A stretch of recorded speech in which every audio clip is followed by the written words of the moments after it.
Afghans are known for being resilient. Through more than 40 years of conflict, natural disasters, extreme poverty, violence, and terror, many continue to push on. In my whole life in Afghanistan, I work as a journalist to reflect the problems of the people, particularly the problems of women and children, and to raise this to the ears of those people who were not able to hear that what are going on in Afghanistan. Under Western forces in 2018, running women empowerment and children protection programs were encouraged. People actually don't know. They don't know that our women are the human beings or not. They don't allow women to universities, to schools, and to have a job. But in 2021, the West has gone, and so have their democratic principles. I have received so many threats. I mean, particularly contacts from the insurgents. These people, they are able to receive my phone number and contacting me that, oh, stop non-Muslim, we will kill you. You serve the non-Muslims, particularly the USA, Canadian, Germans. The Taliban's rapid advance and subsequent takeover of Afghanistan struck fear, but not just into the hearts of Afghans. First saw this as a national security issue because of the connection to 9/11 and knowing the swarms of terrorists that would be birthed from the Taliban taking over Afghanistan. But they were at war with basically the entire world. And they are at war with the Western interests, the foreign interests within their country as well. And ISIS and the Taliban are both going to rise in power. So we're in a position of vulnerability that we haven't seen in a very, very long time. Almost immediately, strict conservative Sharia rule re-emerged. Women, children, ethnic and religious minorities, and anyone with ties to the West in Afghanistan all became targets. Moshe found himself on the Taliban's hit list. Complicating matters further, Moshe is also a Pashtun. Theories suggest that the Pashtuns, who are located in southern Afghanistan, are descendants of the lost tribes of the Israelites, with some even feeling a strong connection to Judaism and the Jewish state. There are some similarities, there are some customs.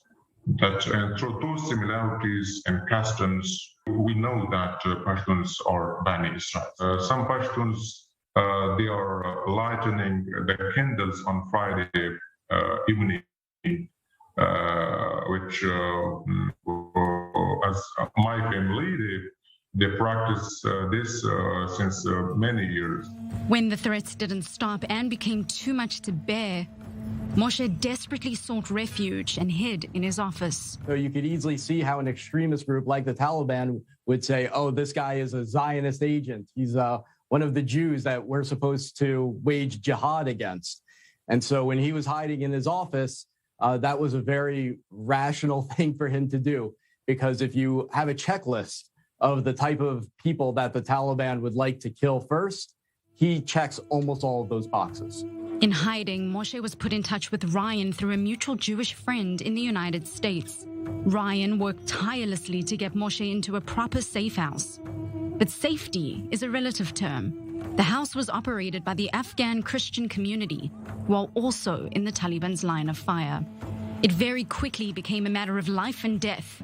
Moshe had to get out of Afghanistan. They offered me an opportunity to assist with evacuations.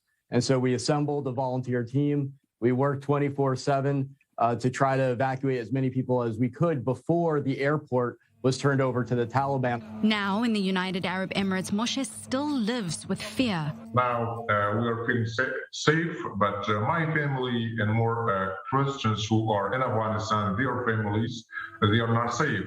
The Taliban continue to threaten him, but recently they sent a dire warning. Surrender or be responsible for the murder of your family. His family has yet to be evacuated. A difficult force now without any Western forces left in Afghanistan. I try to contact many organizations around the world many people around the world, and I think I contracted many deputy prime ministers, as I say, but there was nothing. Even so, Moshe does not feel let down by them.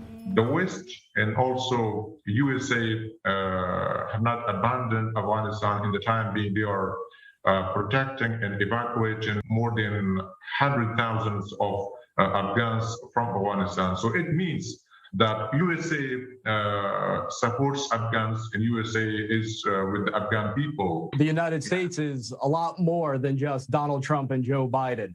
And I think a lot of people in Afghanistan understand that. So the United States has not abandoned Afghans, even if Donald Trump and Joe Biden did. With Ryan's help, Moshe's family has been moved to a safe house, and both continue to appeal to save the lives of his relatives. So the story of Afghanistan right now are the people, it's the story of people who are in the most danger, risking their lives for other people that are in danger. And I find that tremendously inspiring. That safe house, like Moshe, is a prime Taliban target. Even so, Afghans are known for being resilient.